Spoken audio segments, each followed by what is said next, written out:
प्रिय मित्रों, हम दैनिक श्री रामचरितमानस की कथा आप लोगों को सुनाते हैं अपने YouTube चैनल के माध्यम से।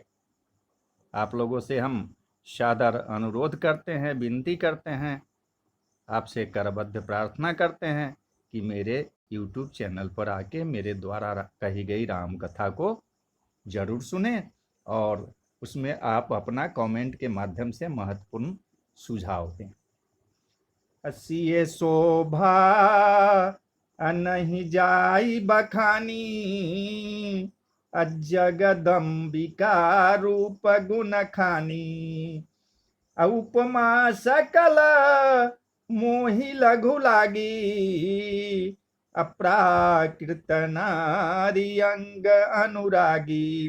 रूप और गुणों की खान जग जननी जानकी जी की शोभा का वर्णन नहीं हो सकता। उनके लिए मुझे काव्य की सब उपमाएं तुच्छ लगती है, क्योंकि वे लौकिक स्त्रियों के अंगों से अनुराग रखने वाली, अर्थात वे जगत की स्त्रियों के अंगों को दी जाती है। काव्य की उपमाएं सब त्रिगुणात्मक मायिक जगत से ली गई है और उन्हें भगवान की स्वरूपा शक्ति श्री जानकी जी के अप्राकृत चिन्मय अंगों के लिए प्रयुक्त करना, उनका अपमान करना और अपने को उपहास्यास्पद बनाना है।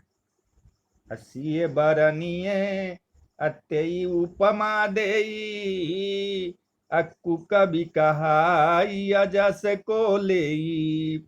जो पट तरिये तिये समसिया, जग असी जुबती कहाँ कमनिया। सीता जी के वर्णन में उन्हीं उपमाओं को देखकर कौन कुकवी कहलाए और अपयश का भागी बने। अर्थात सीता जी के लिए उन उपमाओं का प्रयोग करना सुकवि के पद से च्युत होना और अपकीर्ति मोल लेना है, क्योंकि कोई भी सुकवि जो होगा ऐसी नादानी एवं अनुचित कार्य नहीं करेगा। यदि किसी स्त्री के साथ सीता जी की तुलना की जाए तो जगत में ऐसी सुंदर युक्ति है ही कहाँ जिसकी उपमा उनसे दी जाए। अगिरा मुखर अतन अरग भवानी, अरति अति दुखित अतनुपति जानी। विषय बारुनी बंधु प्रिय जेही, कही रमा सम किमि वैदेही। पृथ्वी की स्त्रियों को तो बात ही क्या, देवताओं की स्त्रियां भी यदि देखा जाए तो हमारी अपेक्षा कहाँ अधिक दिव्य और सुंदर है। तो उनमें सरस्वती तो बहुत बोलने वाली है। पार्वती अर्धांगिनी है, अर्थात अर्ध नारी नटेश्वर के रूप में उनका आधा ही अंग स्त्री का है, शेष आधा अंग पुरुष शिव जी का है। कामदेव की स्त्री रति पति को बिना शरीर जानकर बहुत दुखी रहती है, और जिनके विषय और मध्य जैसे ये भाई हैं, उन लक्ष्मी के समान तो जानकी जी को कहा ही कैसे जाए। जो छवि सुधा अपयो निधि होई, अपरम रूप मय कच्छपु सोई। अशोभा रजु अमंदरु सिंगारू, अमथय पानी पंकज निज मारू। जिन लक्ष्मी जी की बात ऊपर कही गई है वे निकली थी खारे समुद्र से, जिसको मथने के लिए भगवान अति कर्कश पीठ वाले कच्छप का रूप धारण किया। रस्सी बनाई गई, महान विषधर बासुकी नाग मथानी का कार्य किया। अतिशय कठोर मंदराचल पर्वत ने और उसे मथा सारे देवताओं और दैत्यों ने मिलकर जिन लक्ष्मी को अतिशय शोभा की खान और अनुपम सुंदरी कहते हैं, उनको प्रकट करने में हेतु बने ये सब असुंदर एवं स्वाभाविक ही कठोर उपकरण।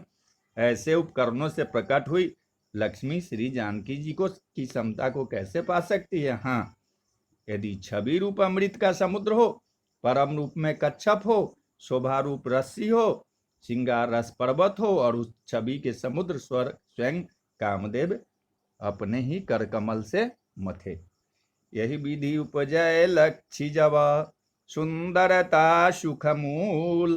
तदपि सकोच समेत कवि, कहीं सिए समतूल। इस प्रकार का संजोग होने से जब सुंदरता और सुख की मूल लक्ष्मी उत्पन्न हो तो भी कभी लोग उसे बहुत संकोच के साथ सीता जी के समान कहेंगे। जिस सुंदरता के समुद्र को कामदेव मथेगा वह सुंदरता भी प्राकृत लौकिक सुंदरता ही होगी, क्योंकि कामदेव स्वयं भी त्रिगुणमयी प्रकृति का ही विकार है। अतः उस सुंदरता को मत कर प्रकट की हुई लक्ष्मी भी उपयुक्त लक्ष्मी की अपेक्षा कहीं अधिक सुंदर और दिव्य होने पर भी होगी प्राकृति। अतः उसके साथ भी जानकी जी की तुलना करना कवि के लिए बड़े संकोच की बात होगी। जिस सुंदरता से जानकी जी का दिव्य परम दिव्य विग्रह बना है, यह सुंदरता उपयुक्त सुंदरता से भिन्न अप्राकृत है। वस्तुतः लक्ष्मी जी का अप्राकृत रूप भी यही है। वह कामदेव के मथने में नहीं आ सकती और वह जानकी जी का स्वरूप ही है। अतः उनसे भिन्न नहीं, और उपमा दी जाती है भिन्न वस्तु के साथ। इसके अतिरिक्त जानकी जी प्रकट हुई है स्वयं अपनी महिमा से। उनके प्रकट करने के लिए किसी भिन्न उपकरण की अपेक्षा नहीं है, अर्थात शक्ति शक्तिमान से अभिन्न अद्वैत तत्व है, अत्यंत अनुपमेय है। यही गूढ़ दार्शनिक तत्व भक्त शिरोमणि कवि ने इस अभूत मालांकार के द्वारा बड़ी सुंदर से व्यक्त किया।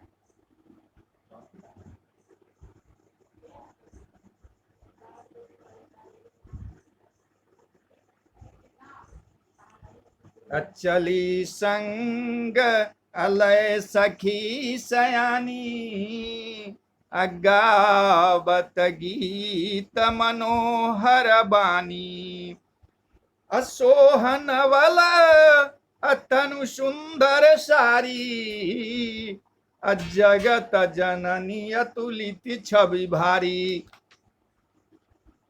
श्यानी सखियां सीता जी को साथ लेकर मनोहर बानी से गीत गाती हुई चली। सीता जी के नवल शरीर पर सुंदर सारी सुशोभित है। जगजननी की महान छवि जो है अतुलनीय है। आभूषण सकल सुदेश सुहाए, अंग अंग रचि सखी न बनाए, रंग भूमि अजब सिए पगुधारी, देखी रूप मोहे नर नारी।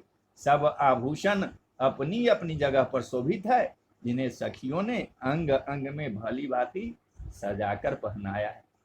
जब सीता जी ने रंग भूमि में पैर रखा, तब उनका दिव्य रूप देखकर स्त्री पुरुष सभी मोहित हो गए। अहरसी सुरन दुदुम्भी बजाई, बरसी प्रसुन्न अक्षरा गाई, अपानी सरोज सोह जय माला, अब चट चितय सकल भुआला। देवताओं ने हर्षित होकर नगारे बजाए और पुष्प बरसाकर अप्सराएं गाने लगी। सीता जी के कर कमलों में जयमाला सुशोभित हैं। सब राजा चकित होकर अचानक उनकी ओर देखने लगे।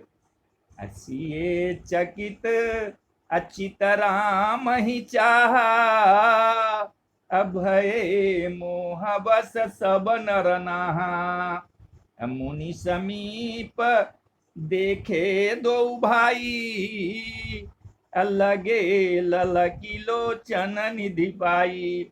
सीता जी चकित चित्त से श्री रामचंद्र जी को देखने लगी। तब सब राजा लोग मोह के बस हो गए। सीता जी ने मुनि के पास बैठे हुए दोनों भाइयों को देखा तो उनके नेत्र अपना खजाना पाकर ललचाकर वहां श्री राम जी में जा लगे, स्थिर हो गए।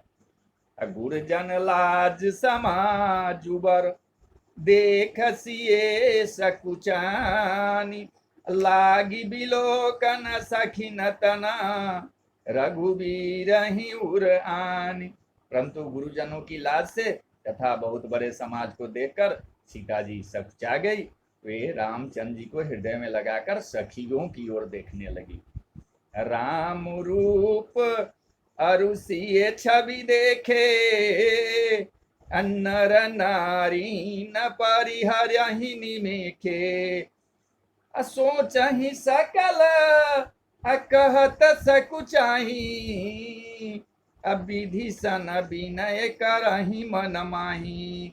श्री रामचंद्र जी का रूप और सीता जी की छवि को देखकर स्त्री पुरुषों ने पलक मारना छोड़ दिया, सब एक टक उन्हीं को देखने लगे।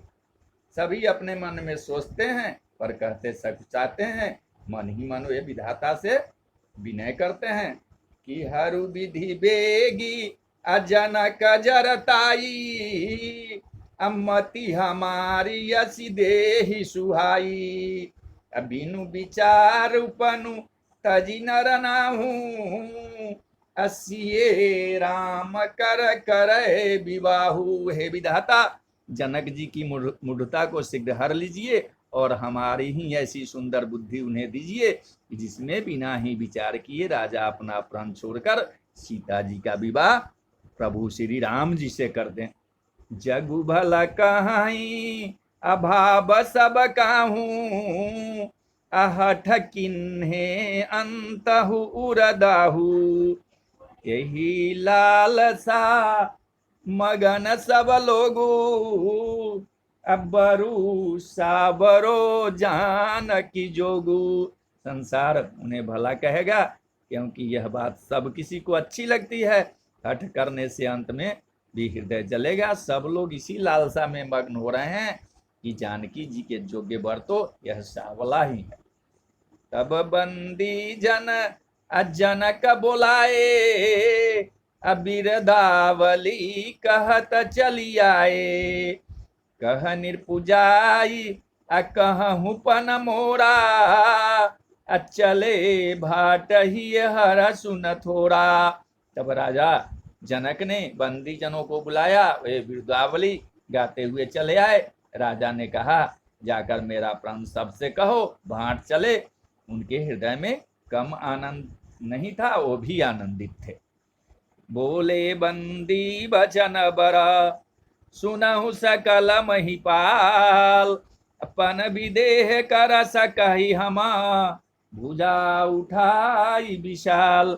भाटों ने श्रेष्ठ वचन कहा कि हे पृथ्वी की पालन करने वाले सब राजागण, सुनिए, हम अपनी भुजा उठाकर जनक जी का विशाल प्रण कहते हैं कि निर्भुज बलु अविधुषि बधनु राहु, अगरुए कठोर विदित सब काहू, रावनु बानु महाभट भारे, देखी सरासन गबहि सिधारे। राजाओं की भुजाओं का बल चंद्रमा है, शिव जी का धनुष राहु है, वह भारी है, कठोर है, यह सबको विदित है।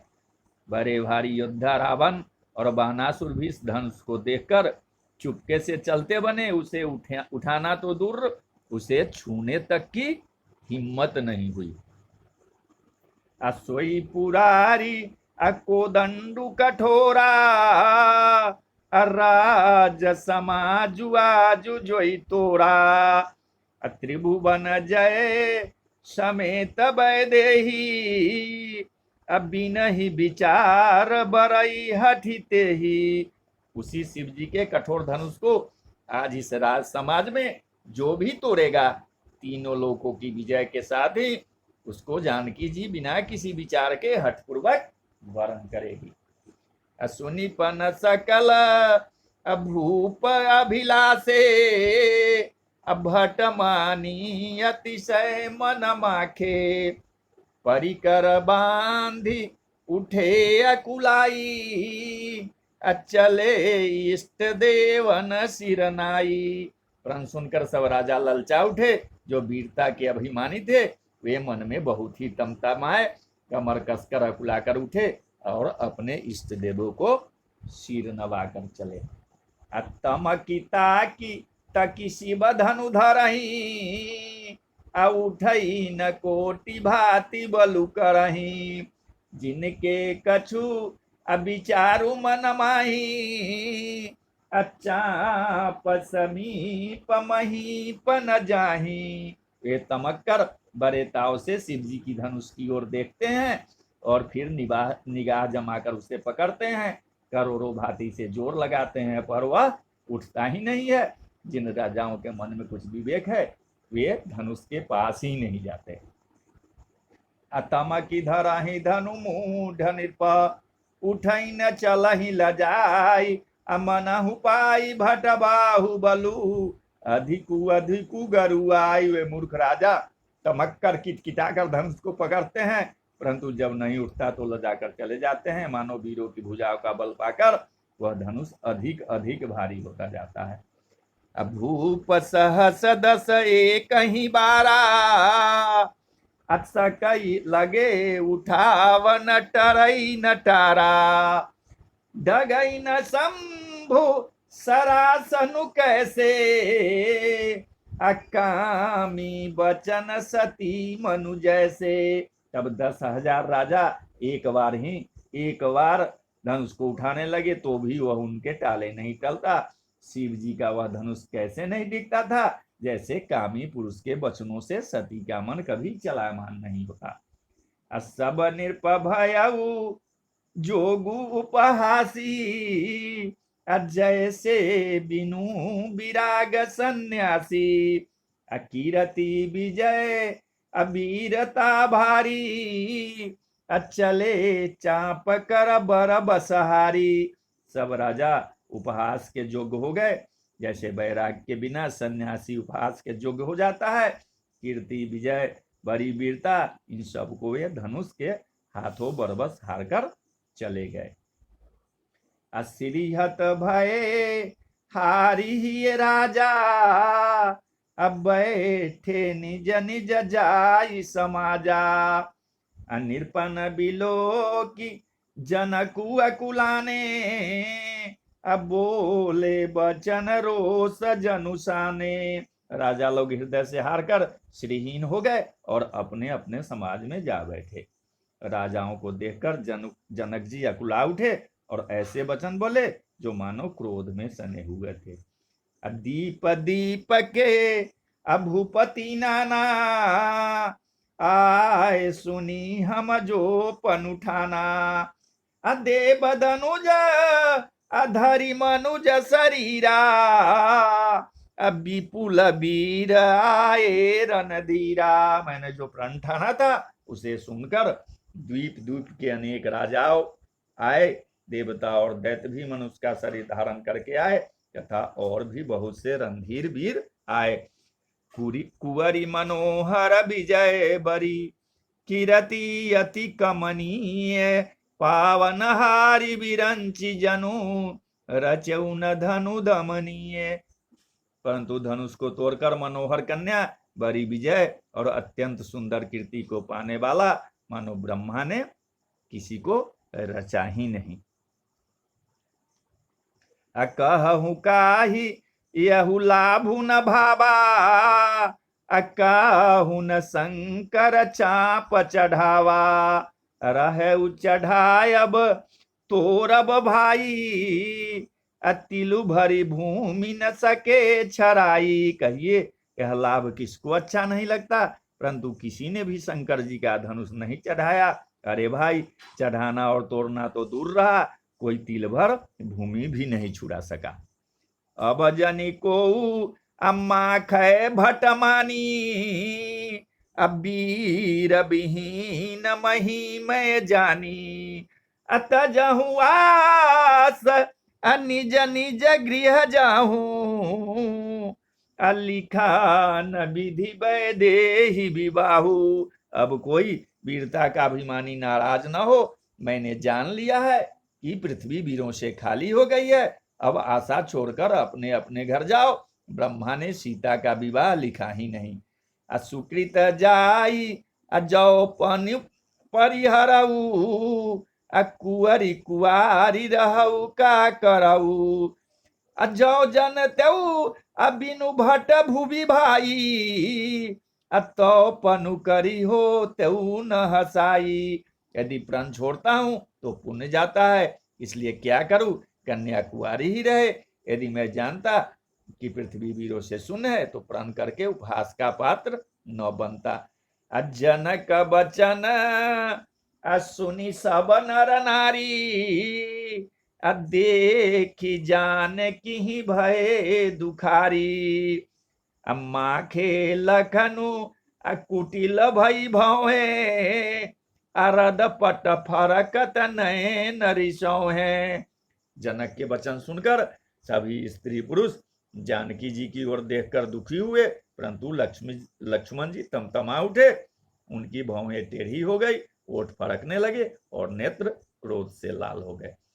कहीं न सकत रघुबीर डर, लगे बचन जनुबान। अन्नाई राम पद कमल सिरु, अब बोले गिरा प्रमाण। श्री रघुवीर जी के डर से कुछ कह तो सकते नहीं, पर जनक के वचन उन्हें बांध से लगे। जब न रह सके तब श्री रामचंद्र जी के चरण कमलों में सिर नवाकर वे यथार्थ वचन बोले। रघुवंशी नमहु अजह कोई होई, अतेहि समाज अस कहई न कोई। कही जनक अजसी अनुचित वाणी, अविद्यमान रघुकुल मनि जानी। रघुवंशियों में कोई भी जहां होता है उस समाज में ऐसे वचन कोई नहीं कहता जैसे अनुचित वचन रघुकुल शिरोमणि श्री राम जी को उपस्थित जानते हुए भी जनक जी ने कहे। सुनहु भानुकुल पंकज भानु, कही सुभाऊ न कछु अभिमानु। जो तुम्हारी अनुशासन पावो, कंदु कई ब्रह्मांड उठावो। हे सूर्य कमल के सूर्य, सुनिए, मैं स्वभाव से ही कहता हूं, कुछ अभिमान करके नहीं। यदि आपकी आज्ञा पाऊं तो मैं ब्रह्मांड को गेंद की तरह उठा लूं। कांचे घट अजिमी डारो फोरी, सकऊ मेरु मूलक जिमि तोरी। तब प्रताप महिमा भगवाना, को बापुरो पिना का पुराना। और उस कच्चे घरे की तरह फोड़ डालूं, मैं सुमेरु पर्वत को मूली की तरह तोड़ सकता हूं। और हे भगवान, आपके प्रताप की महिमा से यह बेचारा पुरान धनुष तो कौन चीज है। नाथ जानी अस आयसु होई, कौतुक करऊ बिलो कई सोऊ।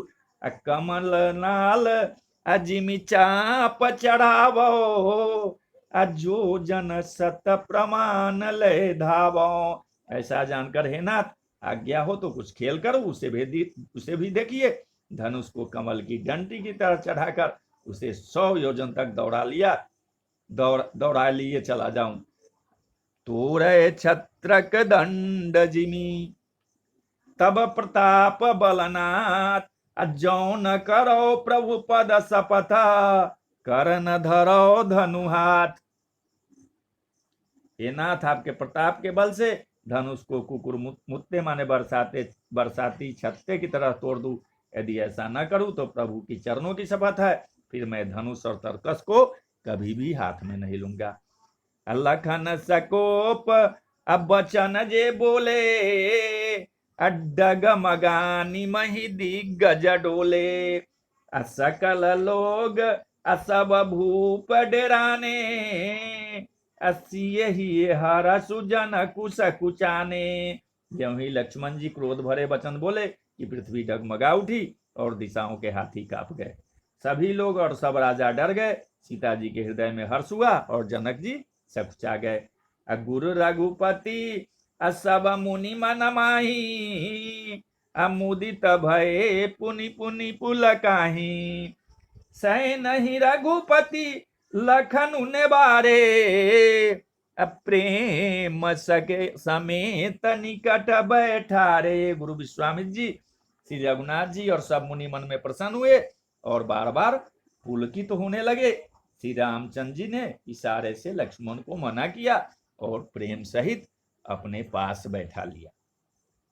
अब विश्वामित्र असमय शुभ जानी, अब बोले अति स्नेहमय बानी। उठहु राम अभंजहु भव चापा, अमेटहु तात जनक परितापा। विश्वामित्र जी शुभ समय जानकर अत्यंत प्रेम भरी वाणी से बोले कि हे राम, उठो, शिव जी का धनुष तोड़ो और हे तात जनक का संताप मिटाओ। सुनि गुरु बचन अचरण सिरुनावा हरसु विषादु न कछु उर आवा ठाढ़े भय उठी सहज सुभाए अट्ठवनी जुबा मृगराजु लजाए। गुरु जी के वचन सुनकर श्री राम जी ने चरणों में सिर नवाया। उनके मन में न हर्ष हुआ न विषाद, और वे अपने खड़े होने की शान से जवान सिंह को भी लजाते हुए सहज स्वभाव से ही उठ खड़े हुए। उदित उदय गिरि मंच पर रघुबर बाल पतंग अभिकसे संत सरोज सवा हर से लोचन भृंग। मंच रूपी उदयाचल पर रघुनाथ रूपी बाल सूर्य के उदय होते ही सब संत रूपी कमल खिल उठे और नेत्र रूपी भौरे हर्षित हो गए। अनिर्पन केरी आसानी सिनासी अब बचन नखतय बलीन प्रकाशी मानी महीप कुमुद सकुचाने कपटी भूप उलूक लुकाने। राजाओं की आशा रूपी रात्रि नष्ट हो गई, उनके वचन रूपी तारे के समूह का चमकना बंद हो गया और वे मौन हो गए। अभिमानी राजा रूपी कुमुद संकुचित हो गए और कपटी राजा रूपी उल्लू छिप गए। अभय विशोक अकोक मुनि देवा बरस ही सुमन जना बही सेवा गुरुपद बंदी सहित अनुरागा राम मुनि न सनयाय सुमांगा। मुनि और देवता रूपी चकवे शोक रहित हो गए, वे फूल बरसाकर अपनी सेवा प्रकट कर रहे हैं। प्रेम सहित गुरु के चरणों की वंदना करके श्री रामचंद्र जी ने मुनियों से आज्ञा मांगी। असहज ही चले सकल जग स्वामी अमत मंजुबर कुंजर गामी अचलत राम सब पुर नर नारी अपुलक पुरी तन भये सुखारी। समस्त जगत के स्वामी श्री रामचंद्र जी सुंदर मत वाले श्रेष्ठ हाथी सी चाल से स्वाभाविक ही चले। श्री रामचंद्र जी के चलते ही नगर भर के सब स्त्री पुरुष सुखी हो गए और उनके शरीर रोमांच से भर गए।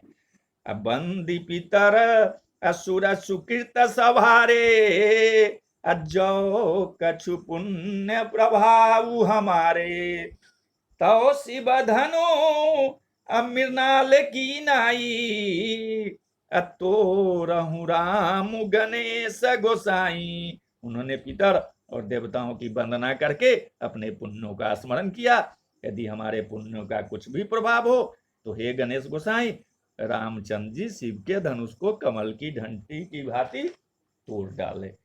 राम ही प्रेम समेत लखी सखी न समीप बोलाई सीता मातु स्नेह बस बचन कहु बिलखाई।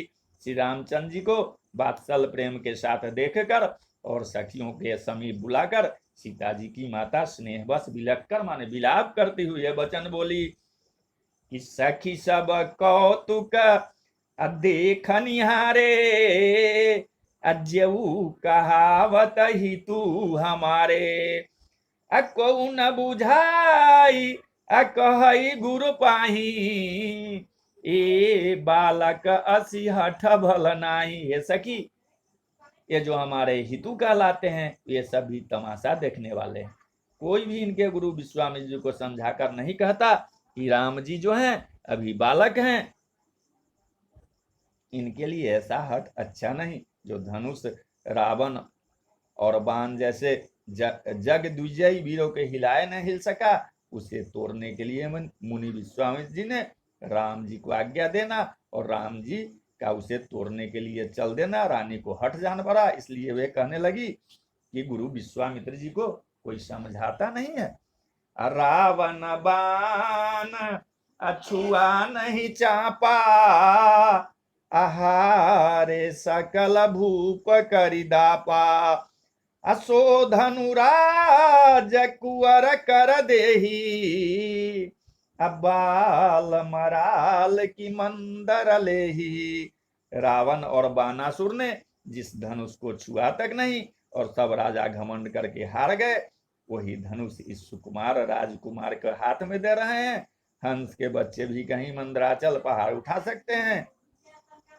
भूप शयान सकल सिरानी, असखी विधि गति कछु जाति न जानी। अब बोली चतुर असखी मृदुवानी, तेजवंत लघु गनी रानी। और तो कोई समझा कर कहे या नहीं, राजा तो बड़े समझदार और ज्ञानी है, उन्हें तो गुरु को समझाने की चेष्टा करनी चाहिए थी, परंतु मालूम होता है कि राजा का भी सारा सयानापन समाप्त हो गया है। हे सखी, विधाता की गति कुछ जानने में नहीं आती। यो कहकर रानी चुप हो रही है। तब एक चतुर राम जी को महत्व को जानने वाली सखी कोमलवाणी से बोली, हे रानी, तेजवान को देखने में छोटा होने पर भी छोटा नहीं गिनना चाहिए। अकह कुंभज अकह सिंधु अपारा, असोख्य सुजस सकल संसारा। रवि मंडल देखत लघु लागा, उदयता सुति भुवन तम भागा। कहाँ घर से उत्पन्न होने वाले छोटे से मुनि अगस्त और कहाँ अपार समुद्र, किंतु उन्होंने उन्हें सोख लिया। इसका सुयश सारे संसार में छाया हुआ है। सूर्य मंडल जो है देखने में तो छोटा लगता है, पर उसके उदय होते ही तीनों लोगों का अंधकार भाग जाता है। मंत्र परम लघु जा सुबस, विधि हरिहर सुर सर्व। महामत्त गजराज कहू, बस कर अंकुश खर्ब। जिसके बस में ब्रह्मा विष्णु शिव और सभी देवता है, वह मंत्र अत्यंत छोटा होता है। महान मत वाले गजराज को छोटा सा अंकुश बस में कर लेता है।